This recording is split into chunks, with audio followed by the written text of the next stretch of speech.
Apa sih itu metode pembelajaran dengan pendekatan struktural?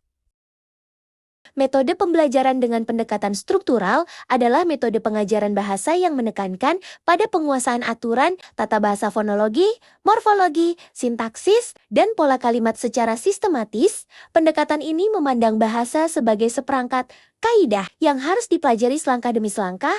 Pendekatan ini berbeda dengan pendekatan komunikatif yang lebih fokus pada fungsi. Bahasa, pendekatan struktural sering dianggap sebagai metode tradisional dalam pengajaran bahasa. Adapun metode pembelajaran yang berakar dari metode pembelajaran dengan pendekatan struktural yaitu terjemahan tata bahasa, metode langsung, metode alamiah, dan metode audiolingual.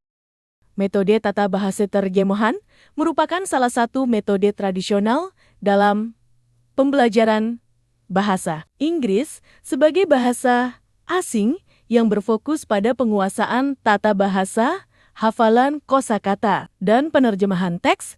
Metode ini awalnya digunakan untuk mengajarkan bahasa klasik seperti Latin dan Yunani. Namun, masih banyak diterapkan hingga saat ini, terutama pada konteks pembelajaran yang menekankan kemampuan membaca dan menulis. Metode ini memiliki karakteristik utama berupa penggunaan bahasa ibu sebagai bahasa pengantar, penekanan pada aturan tata bahasa secara eksplisit, serta aktivitas utama berupa penerjemahan teks. Keterampilan yang lebih dikembangkan adalah membaca dan menulis, sementara kemampuan berbicara dan menyimak kurang diperhatikan. Selain itu, metode ini bersifat teacher-centered, di mana guru memegang peran dominan dalam proses pembelajaran.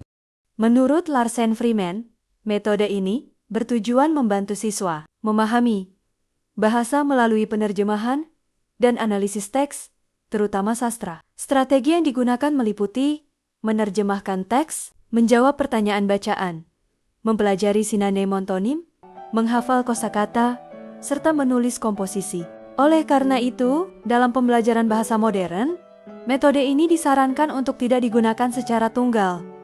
Metode ini perlu dikombinasikan dengan pendekatan komunikatif yang lebih interaktif dan berpusat pada siswa agar dapat menghasilkan pembelajaran dengan seimbang. Metode langsung adalah pendekatan pengajaran bahasa yang menekankan imersi penuh dan komunikasi langsung dalam bahasa sasaran, tanpa menggunakan bahasa ibu sebagai perantara.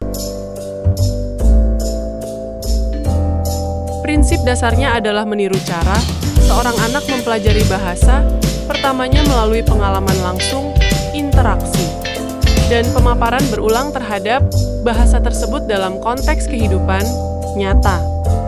Kelebihan metode langsung, yaitu metode ini terbukti efektif dalam membangun kefasihan otentik karena siswa terbiasa berpikir dan merespons langsung dalam bahasa sasaran tanpa bergantung pada terjemahan mental. Paparan terus-menerus terhadap bahasa lisan juga meningkatkan kemampuan mendengarkan. Secara signifikan, membuat siswa lebih peka terhadap berbagai variasi aksen dan intonasi penutur asli. Metode langsung bukan tanpa keterbatasan. Pertama, metode ini bersifat padat waktu. Dibutuhkan komitmen waktu kelas yang signifikan untuk memfasilitasi latihan interaktif secara memadai. Kedua, Keberhasilan metode ini sangat bergantung pada kualitas instruktur. Dibutuhkan guru yang terampil, kreatif, dan mampu mempertahankan percakapan yang menarik, serta mengoreksi kesalahan secara konstruktif dan langsung. Metode alamiah adalah metode pembelajaran bahasa yang menekankan proses pemerolehan bahasa secara alami. Dalam metode ini, pembelajaran tidak dimulai dari aturan, tata bahasa, melainkan dari pemahaman makna melalui paparan bahasa yang berkelanjutan, sehingga fokus utama metode ini adalah komunikasi yang bermakna dalam suasana yang nyaman dan tidak menekan. Tujuan penggunaan metode ini yaitu mengembangkan kemampuan komunikasi secara alami, membantu siswa memahami bahasa sebelum menggunakannya, menciptakan suasana belajar yang menyenangkan dan bebas tekanan, meningkatkan kepercayaan diri siswa dalam berbahasa, mendorong pemerolehan bahasa secara bertahap dan berkelanjutan. Metode ini memiliki beberapa keunggulan, yaitu proses belajar terasa lebih alami dan menyenangkan, mengurangi rasa takut dan kecemasan dalam belajar bahasa, meningkatkan kepercayaan diri siswa, cocok untuk pembelajar pemula, membantu siswa memahami bahasa secara kontekstual. Namun, metode ini juga memiliki beberapa kelemahan, yaitu kurang menekankan penguasaan tata bahasa secara sistematis, membutuhkan waktu yang relatif lama. Tidak semua siswa aktif berbicara, bergantung pada kreativitas guru dalam memberikan input. Kurang cocok untuk tujuan akademik yang membutuhkan struktur bahasa yang kuat. Melalui proses ini, siswa memperoleh bahasa secara bertahap dan alami. Metode pembelajaran audiolingual pertama kali dikemukakan oleh Prof. Nelson Bruce pada tahun ke-1964. Metode audiolingual ini adalah metode pembelajaran dengan cara menyajikan pelajaran bahasa asing melalui latihan. Mendengarkan audio yang diikuti dengan latihan mengucapkan kata-kata dan kalimat lingual. Metode ini didasari oleh teori belajar behaviorisme Skinner yang bersifat empiris dan teori tata bahasa struktural TBS yang bersifat deskriptif. Kelebihan: siswa terampil membuat pola kalimat yang dilatih.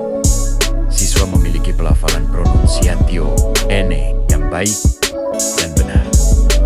Siswa aktif memberi respon terhadap rangsangan guru, memberikan modal awal kepada siswa untuk mencoba berkomunikasi di luar kelas. Kekurangan: pembelajaran bersifat mekanis dan membosankan.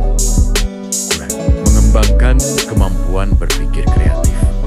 Kemampuan komunikasi nyata terbatas, sehingga siswa kesulitan berkomunikasi spontan di luar konteks latihan.